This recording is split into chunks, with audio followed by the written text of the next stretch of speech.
ఉభయ తెలుగు రాష్ట్రాల్లో అధిక విస్తీర్ణంలో సాగయ్యే ప్రధాన ఆహార పంట వరి.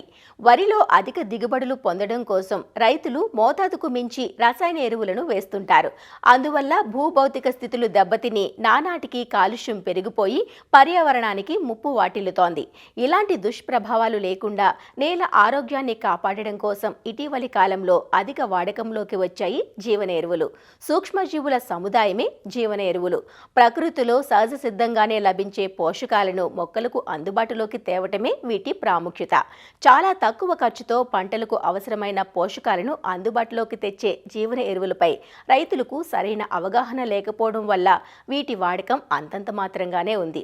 వరి పైరులో ఏ జీవన ఎరువులను ఉపయోగించాలి, అసలు వీటి వల్ల రైతుకు వనగూరే ప్రయోజనాలు ఏమిటి వంటి పూర్తి వివరాలను ఆచార్య ఎన్జీ రంగా వ్యవసాయ విశ్వవిద్యాలయం నైరా వ్యవసాయ కళాశాల విస్తరణ విభాగం అధ్యాపకులు డాక్టర్ డి చిన్నమనాయుడు ద్వారా తెలుసుకుందాం.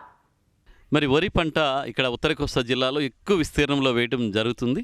చాలామంది రైతులు ఏంటంటే ఈ సేంద్రియ ఎరువులకు తగ్గించేసి ఎక్కువగా రసాయన ఎరువుల మీద ఆధారపడిపోతున్నారు. అది కూడా ఎక్కువగా నత్రజని సంబంధిత యూరియా కానీ అమోనియా కానీ ఎక్కువ వాడుతున్నారు. భాస్వరం ఎరువులు మధ్యస్థంగా వాడకంలో ఉంది.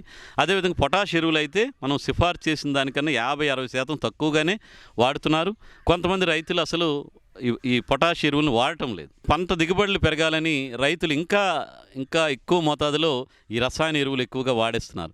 దీనివల్ల మనకి సాగు ఖర్చులు పెరిగిపోవడం, వాతావరణం కలుషితం అయిపోవడం, భూమి ఆరోగ్యం పాడైపోవడం అనేది జరుగుతుంది. మరి వీటికి ప్రత్యామ్నాయంగా వరి పంటలో కూడా సేంద్రియ ఎరువుల వాడకాన్ని పెంచాలి అంటే మరి సేంద్రియ ఎరువులకి ప్రత్యామ్నాయంగా జీవన ఎరువులు ఇప్పుడు అందుబాటులో ఉన్నాయి. జీవన ఎరువులు అంటే కొన్ని రకాలైనటువంటి బాక్టీరియా భూమిలో వేసిన తర్వాత పంటకు కావలసినటువంటి నత్రజని, భాస్వరం, పొటాషు, జింకు ఇలాంటి వాటిని తయారు చేసుకొని అవి మొక్కకి అందుబాటులోకి తేవడం అనేది జరుగుతూ ఉంటుంది. ఇవి ఇప్పుడు మనకి ఈ జీవన ఎరువులు కూడా, ఈ ద్రవరూప జీవన ఎరువులు కూడా అందుబాటులో ఉన్నాయి. వరి పంటకు సంబంధించినంత వరకు మనం కనుక చూస్తే అజోస్పైరిలం, అజిటోబ్యాక్టర్, పాస్పోబ్యాక్టీరియా, అదేవిధంగా పొటాష్ సాల్బులైజింగ్ బ్యాక్టీరియా, అదేవిధంగా జింక్ సాల్బులైజింగ్ బ్యాక్టీరియా, అంటే ఏవైతే వరి పంటకు ప్రధానమైనటువంటి పోషకాలు కావాలో ఆ పోషకాలని ఈ జీవన ఎరువు రూపంలో కూడా మనకి పంటకు అందించేటువంటి అవకాశం ఉంది. ఈ జీవన ఎరువులు ఈ వరి పంటలో ఏ విధంగా వాడాలని చూస్తే మరి వరి పంటలో ఈ నత్రజని సంబంధిత జీవన ఎరువులుగా అజోస్పైరిలం బాగా పనిచేస్తుందని మనం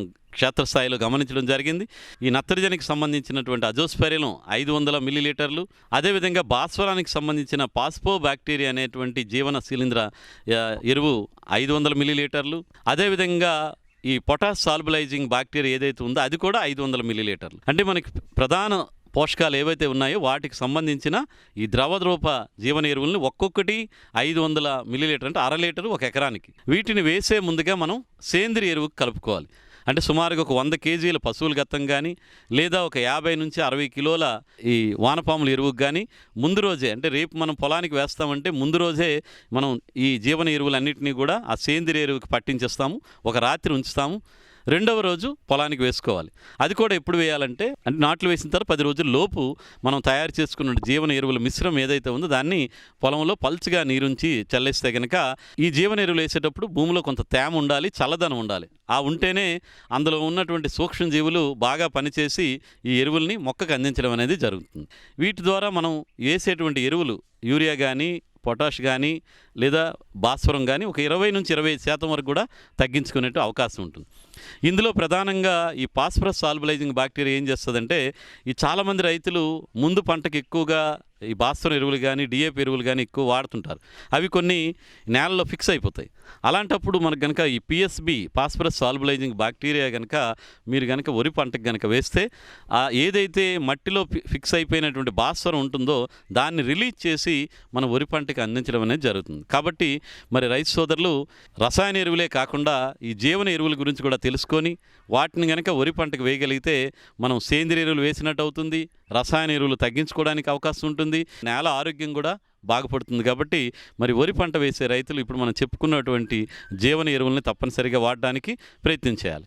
మరి జీవన ఎరువులు ఎక్కడ దొరుకుతాయి అనుకుంటే ఒకటి ప్రాంతీయ వ్యవసాయ పరిశోధన స్థానం, అనకాపల్లిలో మనకి జీవన ఎరువులు తయారు చేసేటువంటి కర్మాగారం అక్కడ ఒక యూనిట్ ఉంది.